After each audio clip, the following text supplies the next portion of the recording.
What we are doing today, everybody has a vague idea what we're up to. We're going to have a cultural experience in the hills. That's what it's really about. I'm going to throw you in the deep end today. I'm going to take you to meet a very eccentric man this morning, a guy called RECHER. And we normally see Paul later in this afternoon, after you've already been from Nimba.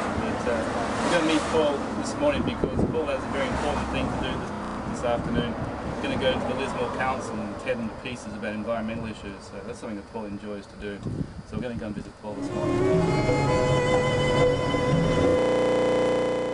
Anyway, 21. I've been here. This is my 21st year. 21 years ago, there was one rainforest tree left, 16 mangoes, and about 9 other trees. It was just bare cow paddock and abandoned hillside. This is the result of me wanting to live in my own private botanical garden with as little maintenance as possible, and choosing a really nice climate. You know, where you can rely on the rainfall because irrigation is basically not sustainable. And in over 20 years, I've watched myself go from being totally essential. Like, this couldn't have happened if I didn't do. I could have planted max nuts. I could have done whatever. I could have not done it. Right? Couldn't have happened without me. But now I can drop dead. And if they don't bring in the bulldozer, no, I've gone from essential to expendable in 20 years. Right? Because I started off as being a major player, and now I'm just a bit part in the whole show, which is kind of exciting, eh? We'll walk on a bit more, eh? Is everybody here? Yeah. This is cinnamon.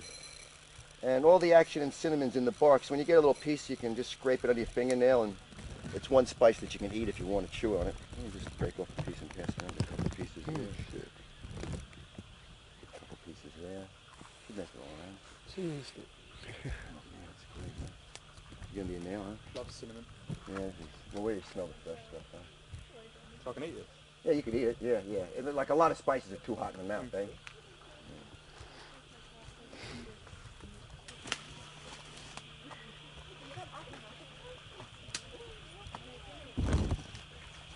So, these things are called wax, because they look like they're wax. Jambu, which is an Indonesian word for a group of fruits. To Australians, it's related to lily pillies. Looks like a giant lily pilly. And they get A+ for appearance, and they get A+ for texture, and generally a B for flavor.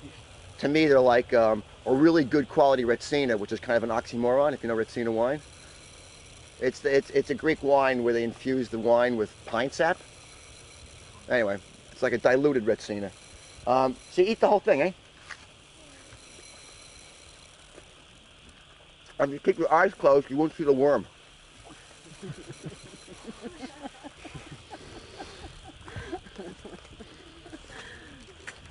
You want organic? There's about 750 species of figs on the planet, and about 10 of them they're all edible. So any fig, and they're really recognizable because they got a unique flowering structure where the flowers are on the inside. So you can always recognize a fig. You can eat any fig, but only about 10 are palatable. Whereas 700 and something are edible. Usually dry, oh God, unless you're starving. And the interesting thing about figs is that every fig on the planet has co-evolved with a species of wasp, essential for pollination. One species of fig, one species of native wasp, right? And because the flower, it's an internal flower, and the female wasp goes in that hole and walks around and lays her eggs and comes out and goes off and pollinates another, another fig or whatever the hell's happening. I don't know what's going on. And so we go. Co-evolution, pretty amazing, huh? Probably, millions of years ago there was one prototype fig and one prototype wasp, and then, Darwinian segregation, like, different islands with different finches, we get, segregation of the species, eh?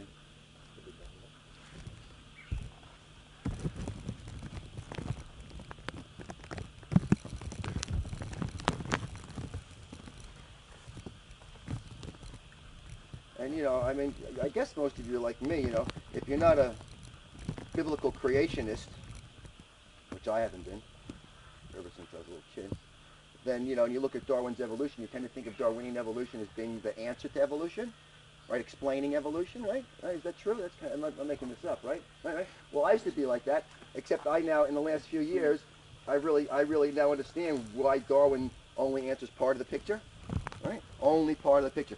All Darwin and Wallace came up with was natural selection only relates to competition within and between life forms. Okay. One thing that's obviously missing is cooperation. Right. You take any intact ecosystem that's been continuing for millions of years. there's a high level of cooperation going on. Everybody gets to procreate and, you know, get along, right? Okay, but that's not what I'm on about. What I'm on about is, you can imagine that what we now know, like when Darwin and Wallace came up with their natural selection theory, the universe, and even in my lifetime, this is how my reality paradigm was, that the universe was as it always has been, is as it is now, and will be in the future the way it is. In other words, the universe is static and unchanging. Okay, okay. Albert Einstein, right, who you know, put the seal on E equals mc squared, which shows us that space and time aren't what we really think they are. Okay, right? He went to his deathbed in the early 1950s holding on to the belief that the universe was unchanging, you know, as it was, as it is, and as it will be. But we now know, and I use the word know in capital letters and underline, just like, you know, we don't question, there's no reason to question 2 + 2 = 4, right? Right? Okay, or that we're standing here right now. I mean, this kind of reality, right? We now know that what's commonly called, and I don't really like the name, but what's commonly known as the Big Bang, right, actually happened. There is no longer any doubt. It's been scientifically demonstrated, proven. You know, it has to do with microwave ray. I won't go into it, right? But the Big Bang happened. So what does this mean? This means we're talking about the creation of the very universe itself. That the observable universe came into existence at some point in the space-time continuum that we call 15 billion years ago, right? So then you actually have to talk about the evolution of this universe. Okay? And this is where Darwin and Wallace really fall apart. Because, I mean, I look back at evolution. What's evolving? Well, one thing that's evolving is a higher order of design. You know, increasingly complex design. And also tied to that in my book is consciousness, right? So you look at the universe and you see, and actually we know actually a lot that happened in the first 3 minutes of the universe, right? Scientifically as well, both based on physics and maths and actual experimental data and stuff that we can extrapolate. We got a pretty good handle on the first 3 minutes back to actually 10 to the minus 43rd of a second. And so initially there was subatomics, and then after the first 3 minutes, there was the hydrogen-helium nuclei came into existence. You know, and hydrogen is just a fancy word for one proton and one neutron held together in a nucleus by the strong nuclear force. And then, so you only got hydrogen, helium, and subatomics. Okay, that leaves you with the question: where's all the gold and silver and oxygen and carbon and plutonium and argon and xenon and phosphorus and boron come from? Right, which is just more complex nuclei with, you know, more added protons and neutrons. Like, you know, carbon I think is 6 protons, 6 neutrons. Okay.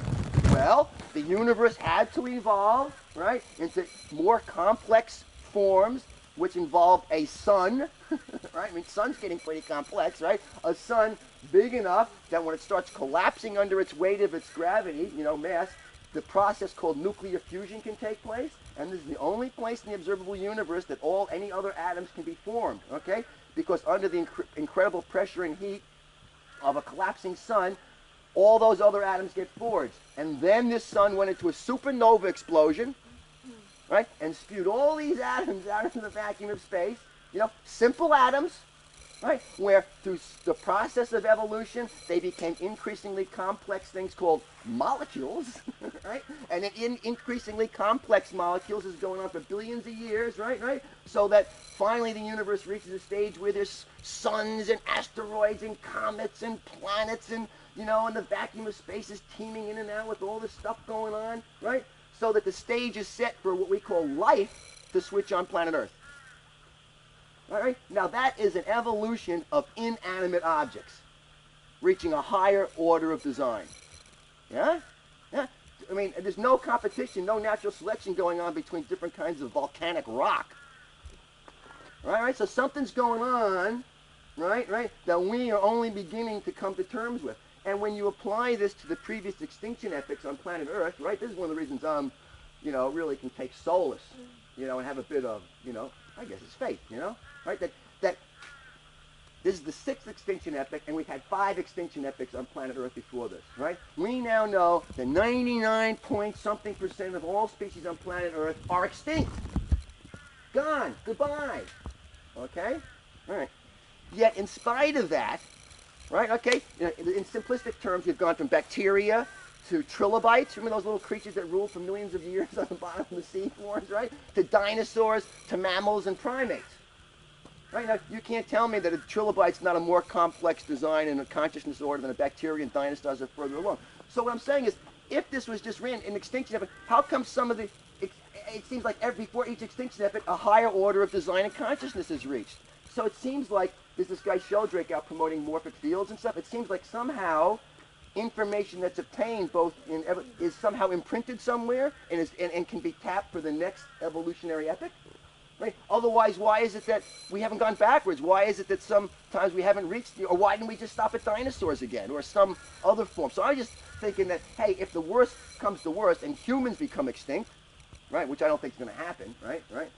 Humans become extinct. It seems to me that, you know, umpteen million years down the line, we're going to have a sentient creature walking around planet Earth that may not look like us, but it's going to be of a higher order of design and consciousness.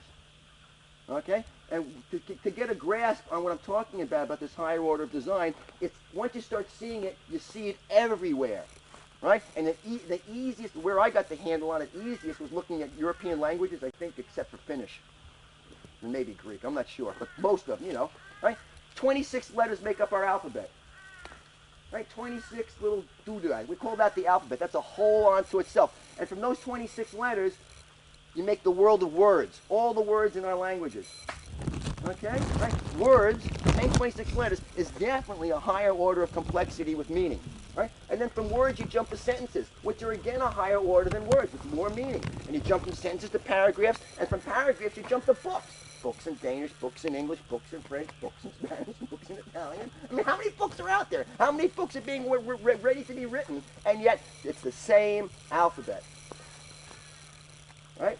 And the way it works is you can destroy the world of sentences, and down comes paragraphs and books, but you're left with words and the alphabet.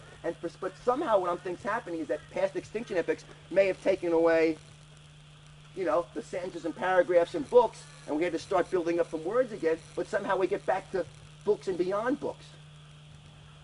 You know, because it doesn't seem to be lost. It seems to be able to be recaptured somehow. So that's, you know, I'm pretty optimistic about that.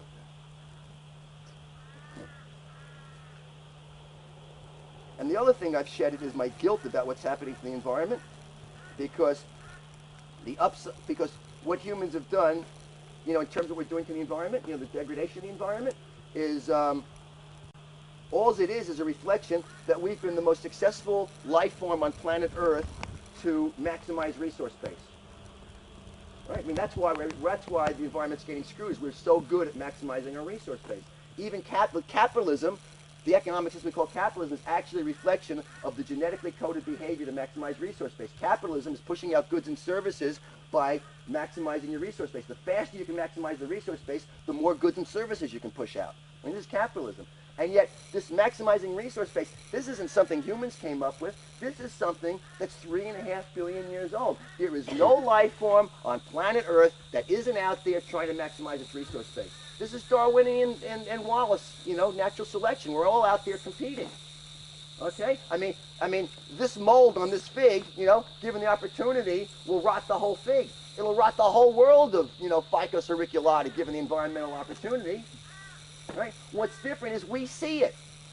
We now see it. In my lifetime, we see it. And it's not because we have to see it, because there's been many examples of humanity not seeing it. Easter Island. Humans on Easter Island were so environmentally unaware that they cut down their last big tree, needed to build a canoe to go out in the ocean to get their meat protein. So without that, they had to start eating each other, and the whole civilization collapsed.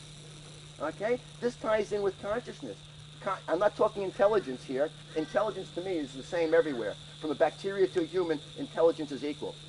Right? It's manifesting this perfect intelligence behind evolution, right? Or that's in part of evolution. And why it's an issue of consciousness is, like, by extrapolation, is there's 80 million, probably 82 million now, Australian bush-tailed possums in New Zealand. Right? Eating their way, any Kiwis here?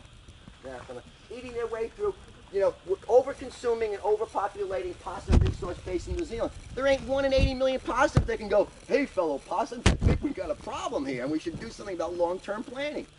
Right? Our capacity to see this is a hallmark of the consciousness shift, and it's happened in my lifetime. It's time to, why in my lifetime, from being out of consciousness into consciousness, gender issues, race issues, sexual preference issues, handicapped issues, These are all issues that are being addressed in mainstream that have never been addressed in the way they've been addressed in my lifetime, and I imagine your lifetime as well, right? You know what I'm saying, right? And this is a signpost. Well, what's happening? This is the evolution of consciousness, because consciousness is coming out of the soup of the unknowing, the collective knowing, right? You know, non-differentiated, to going, oh, self. But now we're going to where self isn't just here, right? The reason it seems outrageous that we should pay you a different wage for the same job as me based on gender is because we're seeing the common ground. And what is the common ground? It's the common ground of self and I. The fact that there's no difference. And perhaps the biggest telltale sign of how fast things are moving is animal rights, right? In my lifetime, in this lady's lifetime, it's the first time in 3.5 billion years, right? Nobody can argue. I mean, I agree we're not doing enough for rhinos and tigers, right? I mean, I'm the first to jump up and down and say, this is madness, right? We're about to lose tigers. What the hell is going on here? But the point is, mainstream, in a general way, that's never happened for 3.5 billion years, humans care about koalas. Humans care about lions. Humans care about mountain gorillas. Well, it's the first time that consciousness, through knowledge, and has been able to extend compassion to another species. Interspecies caring. It's the first time in my lifetime, 50 years out of 3.5 billion years, right? So for me in my life, it seems like it's whack. You younger people, you know, you're born into it, so you think it's the norm. But it's happened in my lifetime, so it's like that, right? It's interspecies caring. Mountain gorillas don't sit around worrying about panda bears in China. Right? Why? They would if they could, but they can't, so they don't. They don't have the consciousness. They don't have the awareness between internal and external the way we do. And when you look at the higher order, when you look at the design of the human brain and the attendant consciousness, it's in a total different league from even our nearest relatives, the bonobos and chimpanzees. Right? They have a sense of self and a sense of I. That's what I'm saying. There's an hierarchy of consciousness. There's an actual gradation of consciousness, but not of intelligence. I mean, you show me a bonobo monkey cracking a good joke, or you know, the chimp's ready to send a satellite out to Jupiter to find out whether that moon Europa really has life on it. I mean, we're about to discover life in this solar system. I cannot believe that the moon of Europa doesn't have life on it. Do you know about the moon of Europa? They've discovered now from the Jupiter pass-bys and stuff that Europa is water, and of course, it's being out there in space, it's actually frozen water. And you're going, okay. But we now know from our last, satellite pass-bys, right? Okay. You know how Earth, Jupiter is a proto-sun, and without Jupiter in the solar system, we would not be here today, because Jupiter is the vacuum cleaner in the solar system, sucking in all these comets and asteroids that would otherwise hit us. You remember those comets that went, hey man, without Jupiter, we wouldn't be here, okay? So it's the big vacuum cleaner. Now you know how the moon affects tides on planet Earth? Right, the little old moon, right? Shh. Well, shh. Well, what's happening on Europa is happening on a giant scale, so that we now know that, hey, it might be frozen water for umpteen kilometers, but beneath it's liquid water due to the tidal friction. Right? Now, you step back from that, who's going to bet that there's not primitive life forms in that water? I wouldn't bet on that. I'd bet there would be. Right? So once we discover this, you're going to see that life is part of the whole process and throughout the entire observable universe. And back to these atoms, because these atoms, it's actually the subatomics of the alphabet, but the atoms, that came into existence, it's the same atoms. There's not a funnel to some collapsing supernova explosion bringing in new atoms. It's the same atoms. Recycling. The atoms in you and in you are the same. We've got trilobite in us. We've got Cleopatra in us. We're literally running around. This material that makes up our body goes back to the very beginning, 15 billion years. The hydrogen and water was, came out of the Big Bang. It was like 3 minutes old. Right. Shh. Well, what's happening on Europa is happening on a giant scale, so that we now know that, hey, it might be frozen water for umpteen kilometers, but beneath it's liquid water due to the tidal friction. Right? Now, you step back from that, who's going to bet that there's not primitive life forms in that water? I wouldn't bet on that. I'd bet there would be. Right? So once we discover this, you're going to see that life is part of the whole process and throughout the entire observable universe. And back to these atoms, because these atoms, you know, it's actually the subatomics of the alphabet, but the atoms, you know, that came into existence, it's the same atoms. There's not a funnel to some collapsing supernova explosion bringing in new atoms. It's the same atoms. Recycling. The atoms in you and in you are the same. We've got trilobite in us. We've got Cleopatra in us. You know, we're literally running around. This material that makes up our body goes back to the very beginning, 15 billion years. You know, the hydrogen and water was, you know, came out of the Big Bang. It was like 3 minutes old. So, you know, what quantities, but I do drink it occasionally. I just got this theory that it contains all those background microflora that we've evolved with, and it's kind of like a tonic system. You know, just keep you tuned up. Yeah, yeah. And like people go, "What? You swim in that? You drink that?" And I remind people that I would be scared if I couldn't swim or drink my surface water. You're supposed to be scared and worried when you can't swim and drink your surface water. All right, that's another difference in our generation gap. You know, I'm from the United States where everybody sort of swam in lakes and ponds, right? And I grew up, you know, you'd have to, unless you were told it was unsafe to swim somewhere, you could go swimming, right? Now you have to be told that the water is safe. Right, like 5 years ago in the United States, 70% of the surface water was unfit to swim or drink in. Now that is scary. And yet the United States announces another $7 billion to continue Reagan's Star Wars anti-missile things because of the threat of ICBMs from North Korea. You know? And yet, hey, $7 billion towards river care, please, you know? You know, and Europeans, and Europe's no different. You know, you had the seal dieback, right? And it was linked to, you know, the North Sea pollution. Because you got to remember, talk about reality paradigms. I mean, the ladies from Sweden, she'll tell you, will agree. I'm telling you that in growing up in the 1950s, it was impossible to conceive of large bodies of water like the North Sea ever getting polluted. Or another impossible, I'm talking about impossible, I'm talking about outside the realms of possibility that we could ever fish out the Newfoundland fisheries. Right, it was so productive, and now they had to close down the Newfoundland fisheries for recovery. Right, wild stuff. Maximizing our resource base really successfully. Yeah, but do we want to maximize our resources? No, we have no. That's what we're up against, because you know the problems facing the planet. I mean, you know, when you have a cold, you don't say your runny nose and your sneezing are the problems. Those are the symptoms, and in the same way, greenhouse and ozone and feeding people and toxic waste are symptoms, and the two problems are overpopulation and overconsumption. And our responsibility is overconsumption. But it's a big task. When you start realizing that jet travel, because I remember the first tourist jets across the United States, and I didn't see anybody get any happier with or without jet travel, and yet jet travel is, you know, and this business is tied to jet travel, right? This wouldn't be happening without jet travel, and yet jet travel is 5% in greenhouse. Cement, you know, I mean, where would we be in economic development without cement? 6% of greenhouse. So these are big, you know, these are the issues. Don't you think it'd be a more likely scenario rather than do without jet travel, but to use jet travel that doesn't deplete the ocean? Can't do it. Well, it's greenhouse. It's emissions. It's upper stratosphere emissions. Yeah, so I think there's certainly what you're talking about to have fast. Well, I don't know of any of the technology, and it's a situation where, you know, owning your responsibility rather than waiting for that day. If that day were to come, fine, let somebody work on it. But what's required is low-flying, you know, I don't even know if we could support low-flying aircraft, you know, of a non-jet nature, but it's a question of going back to how it used to be. No jets. I mean, Swedish people do not need to eat yabbies from Western Australia. But don't you think it's a more likely scenario that we'll use better technology? No. No, I don't think so. No, it's a consciousness shift. Yeah, I agree. Absolutely. Consciousness shift. Better You know, technology. boats, non-mechanized boats. Consciousness shift. Better technology. So we'll see, eh? We'll see. We'll see. Yeah, my Chapel of St. John. How use it? If you got to pee, I recommend you go bush. Oh, yeah? Yeah. All right.